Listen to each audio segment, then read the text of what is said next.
नागपुर के धंतोली इलाके से चुराई गई होंडा एक्टिवा स्कूटर के मामले में पुलिस को बड़ी कामयाबी मिली है। सीसीटीवी फुटेज के आधार पर खामला इलाके से आरोपी को गिरफ्तार किया गया। पूछताछ में उसने 2 स्कूटर और चोरी करने की बात कबूल की, जो अजनी मेट्रो स्टेशन के पास में पार्क की गई थी। कुल 3 स्कूटर, जिनकी कीमत लगभग 55,000 रुपये है, पुलिस ने जब्त की है। नागपुर में सीसीटीवी फुटेज से वाहन चोर पकड़ा गया और चोरी के 3 होंडा एक्टिवा स्कूटर बरामद कर ली है और खामला इलाके से इस आरोपी को गिरफ्तार कर लिया गया है। आमच्याकडे 190/25 एक चोरीचा गुन्हा दाखल झालेला होता। 28 एप्रिल 2025 रोजी ही चोरी झालेली होती आणि व्हेकल चोरी होती।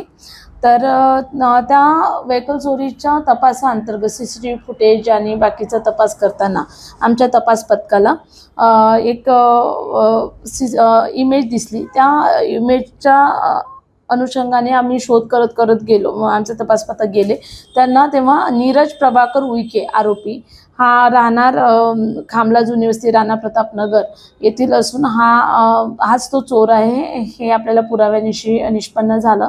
त्याला आपण जेव्हा ताब्यात घेतलं त्यावेळी त्याच्याकडून आणखी 2 व्हेकल म्हणजे अशा एकूण 3 व्हेकल त्यांनी चोरी केल्याचं आपल्याला निष्पन्न झालं आणि ते आपण त्याच्याकडून जप्त केलेले आहेत आणि पुढील शोध चालू आहे।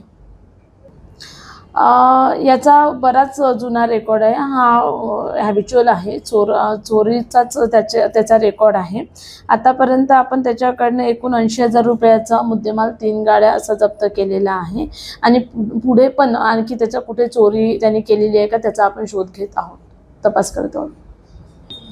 माननीय वरिष्ठ DCP मदने साहेब, ACP नंदनवार साहेब आणि आमचे कॉन्स्टेबल आहे DB पथकाचे, head constable Subhash Wasade, head constable Yogesh Chambhare, NPC Amol Lonkar, police अंमलदार मनोज सोनावणे, माणिक दहीफळे, भुवनेश मोहोळ आणि ऋषभ निशितकर असे एकूण या DB पथकाने आणि वरिष्ठांच्या मार्गदर्शनात ही कामगिरी केलेली आहे।